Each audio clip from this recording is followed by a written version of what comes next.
Good afternoon everyone. पहले तो many many thanks. आपके जो कमेंट्स आ रहे हैं बहुत अच्छे आ रहे हैं। Thanks for the feedback and thanks for the encouragement. अच्छा लग रहा है हमें भी क्या है, मेहनत करने में बहुत मज़ा आ रहा है। ऐसे ही हम वीडियोस डालते रहेंगे, आपके क्वेश्चंस के आंसर करते रहेंगे। तो चलिए क्वेश्चन एंड आंसर पे चलते हैं। पहला क्वेश्चन जो बार बार रेपिटेटिव लोगों से आ रहा है ना, वो है ऑप्शंस के रिगार्डिंग। देखिए मुझे ना पर्सनली ऑप्शंस का कोई अंडरस्टैंडिंग नहीं है, जीरो अंडरस्टैंडिंग है। तो अगर आपने चैनल ऑप्शंस की अंडरस्टैंडिंग के लिए ज्वाइन किया है तो आप अनसब्सक्राइब कर लीजिए। यहाँ ऑप्शंस का कोई डिस्कशन नहीं होगा। और दूसरा, मैं पर्सनली आप लोग से रिक्वेस्ट करूंगा कि आप ये ऑप्शंस करके ना, देखिए पैसा नहीं बनता है।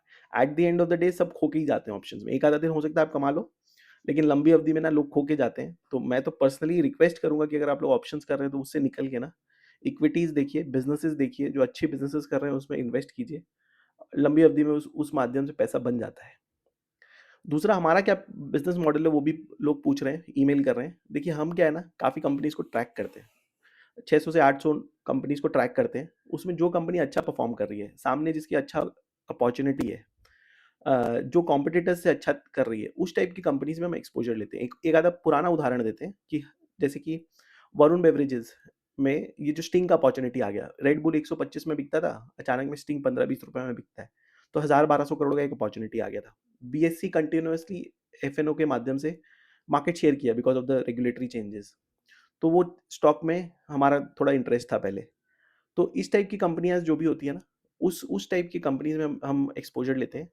रिज़ल्ट के माध्यम से हम डिसाइड करते हैं कि अगर रिज़ल्ट बहुत अच्छा आया तो हम ऐड करते हैं, रिज़ल्ट खराब आया तो हम निकल जाते हैं। एवरेज आता है तो हम डिसाइड करते हैं उसको रखना है कि नहीं रखना है। अगर हमें कोई और अपॉर्च्युनिटी मिल गया तो हम एवरेज टाइप्स की कंपनी से निकल जाते हैं और नई कंपनी में एक्सपोज़र ले लेते हैं। या फिर क्वार्टर के दौरान ऐसा कुछ हो जाए, एग्ज़ाम्पल जब ये सिगरेट में एक ड्यूटी हाइक हुआ था, टैक्स हाइक हुआ था, तब उसमें रखना है, नहीं रखना है, वो एक कॉल है। उस टाइप का अचानक में कुछ आ गया। जैसे कि समझ लीजिए अभी सॉरी, अभी जैसे कि रेस्टोरेंट स्टॉक्स है आपके पास, तो अभी ये गैस का इश्यू है, तो वो आपको एक कॉल लेना पड़ेगा कि ये अचानक, क्योंकि आप रिज़ल्ट आने के बाद आपको पता नहीं था कि ये गैस का इश्यू होने वाला है कि नहीं होने वाला है। तो आज के दिन आपको ना ये गैस का इश्यू देख के कॉल लेना होगा कि मैं रेस्टोरेंट स्टॉक रखना चाहूँगा, नहीं रखना चाहूँगा। तो अगर समझ लीजिए हमारे पोर्टफोलियो में अगर रेस्टोरेंट स्टॉक्स है, तो फिर हम इसमें डिसाइड करते कि यार इसमें हम हमें रखना है, नहीं रखना। अगर हम रखते तो ठीक है, वो वैसे ही चलता, नहीं रखते तो फिर वो पैसा निकाल के कोई और अपॉर्च्युनिटी में डालते। सेम काम हम अपने क्लाइंट के संग करते हैं। ईमेल आईडी है, 3-4 काम करते हैं हम अपने क्लाइंट के साथ। ये सेम जो हम कंपनीज़ ट्रैक करते हैं, सब डिटेल्स अपने क्लाइंट्स के संग शेयर करते हैं, जो भी हमारे पेड कस्टमर्स हैं। उनको बताते हैं कि क्या-क्या हो रहा है कंपनीज़ में, और उनके माध्यम से हम बताते हैं कि हम क्या कर रहे हैं, नहीं कर रहे हैं।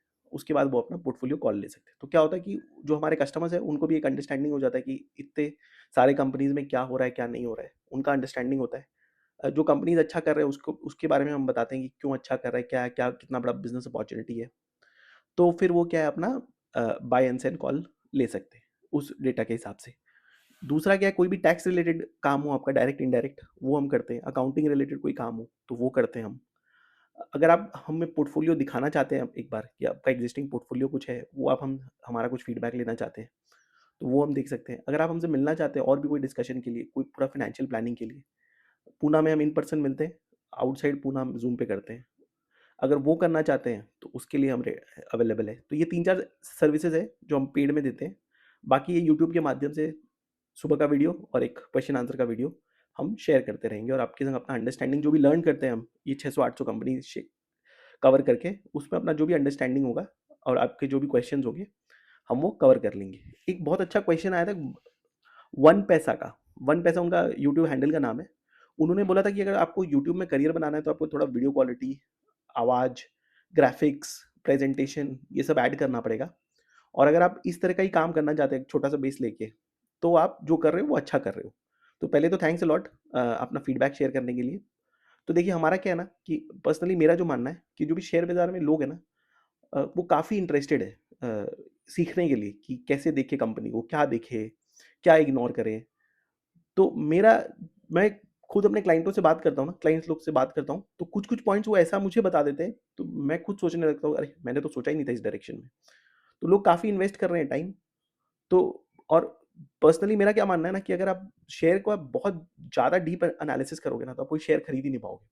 आपको कोई शेयर ऐसा मिलेगा ही नहीं, मुझे लगता है, जो हर पैरामीटर में टिक, टिक, टिक, टिक, टिक कर देगा। हम क्या करते हैं कि हम देखते हैं कि बिज़नेस में अपॉर्च्युनिटी कितना है, रिज़ल्ट कैसा है, अच्छा कर रहा है, नहीं कर रहा है, बेसिक पैरामीटर्स ठीक है कि नहीं है, और उस हिसाब से कॉल लेते हैं।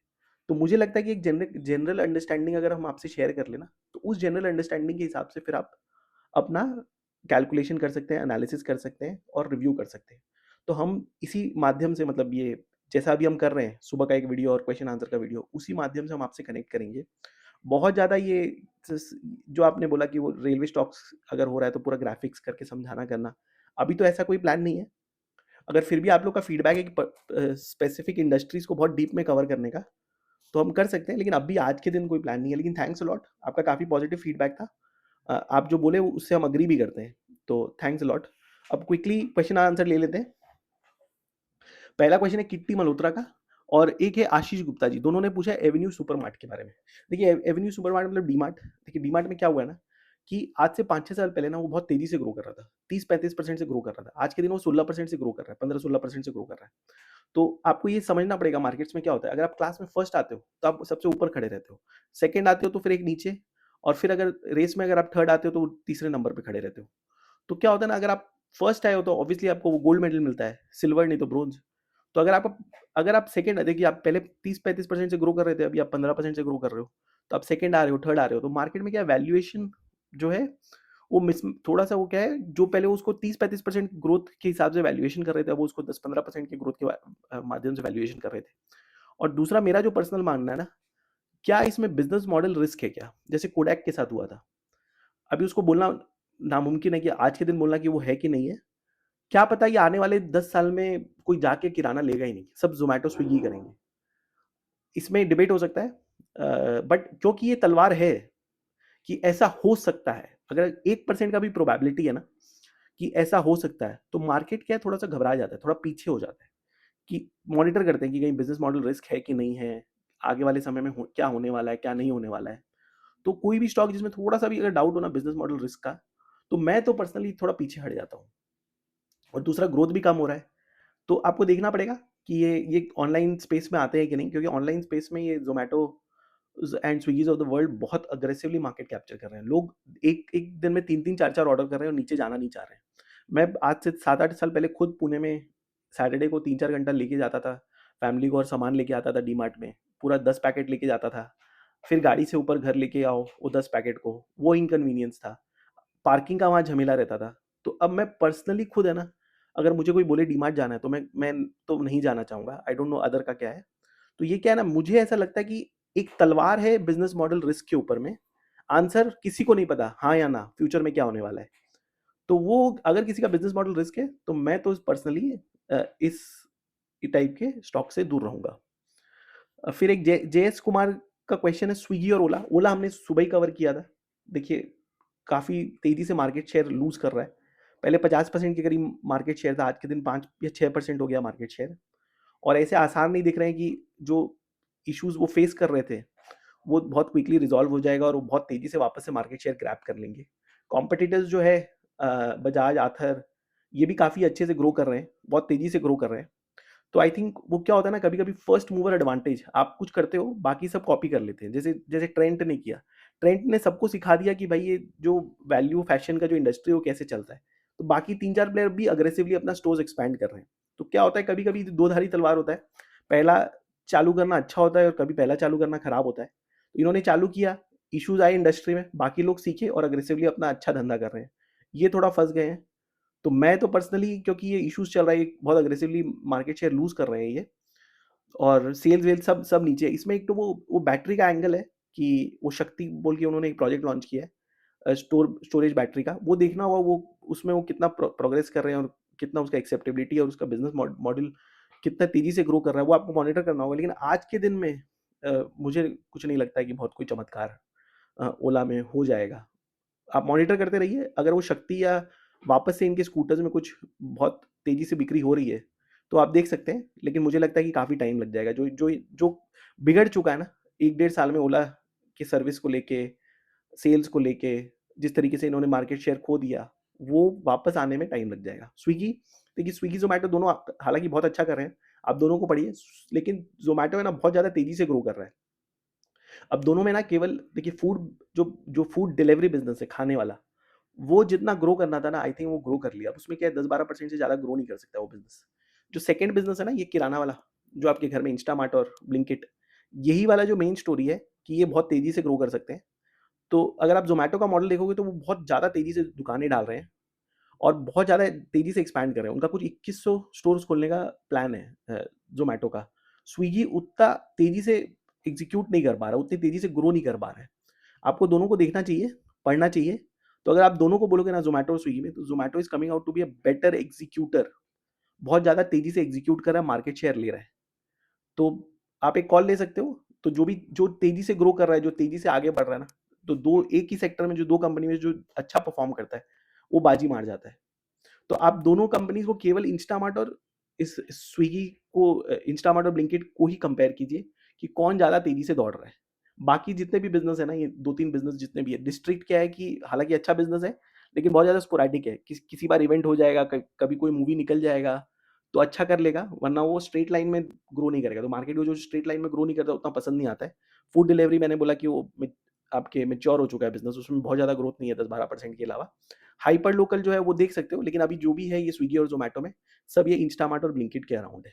1-2 क्वेश्चन और ले लेते हैं। जेएस कुमार जी का क्वेश्चन हो गया। नरेश जी का क्वेश्चन है, उनके पास बंधन स्मॉल कैप है, मोतीलाल का मिड कैप है और निप्पॉन का मल्टी कैप फंड है। वो पूछ रहे हैं कि सही है कि नहीं? आई थिंक परफेक्ट है एकदम। आपने एक मल्टी कैप फंड ले रखा है, और इस स्मॉल कैप ले रखा है, मिड कैप ले रखा है। एलोकेशन आपने लिखा नहीं है, लेकिन अगर बराबरी एलोकेशन है तो I think you are doing perfect. 3 fund से ज़्यादा चाहिए नहीं, और आप तीनों कवर कर रखे हो। स्मॉल कैप भी ले लिया आपने, मिड कैप भी ले लिया और मल्टी कैप भी ले लिया। तो मेरे हिसाब से यू आर डूइंग परफेक्ट। एक शुभम का क्वेश्चन है, वो पूछ रहे हैं मार्क मिनेवरी की किताब पढ़े कि विलियम्स की किताब पढ़े? तो मैं देखिए, मैं तो लंबी अवधि के लिए रिक्वेस्ट करता हूँ सबको कि शेयर मार्केट को लंबी अवधि के लिए देखिए, बिज़नेसेस पढ़िए। जो बिज़नेस अच्छा कर रही है उसमें पैसा डालिए। इसमें क्या होगा, अगर आपका अंडरस्टैंडिंग स्ट्रांग है कि बिज़नेस अच्छा कर रहा है कि नहीं कर रहा है, तो आपको शेयर होल्ड करने में भी अच्छा रहेगा, आपको हिम्मत आएगा, वॉलेटिलिटी झेलने का भी शक्ति रहेगा। मार्क मिनेवरी की जो बुक है वो थोड़ा-सा ट्रेडिंग स्टाइल पे है, तो अगर आप ट्रेडर बनना चाहते हैं तो बहुत ही अच्छी पुस्तक है। और विलियम्स की जो है वो बुक, वो थोड़ा-सा फंडामेंटल साइड में है। तो दोनों जो है वो बहुत ही अच्छी बुक है। अगर आपका इंटरेस्ट फंडामेंटल्स में है तो विलियम्स का बुक लीजिए, और अगर आपका इंटरेस्ट ज़्यादा टेक्निकल्स में है तो मार्क की बुक लीजिए। मार्क का जो फंडामेंटल देखते हैं वो थोड़ा मार्क का बुक देख सकते हैं। इससे थोड़ा-सा आपको एक अंदाज़ आ जाता है कि एंट्री एग्ज़िट कैसे करें। वरना विलियम्स की book is very, very good to understand fundamentals. और अगर आप स्टार्ट ही कर रहे हैं एकदम, अगर आपने कोई भी पुस्तक आज तक कवर कवर नहीं किया ना, तो मैं तो personally one upon a wall street he recommend करूँगा। तो देखिए 12 मिनट हो गया है, यहीं तक रखते हैं। और भी कोई क्वेश्चन हो, कोई भी फीडबैक हो, ईमेल आईडी है, ईमेल आपके कमेंट सेक्शन में आप रीच आउट कर सकते हैं। Thank you.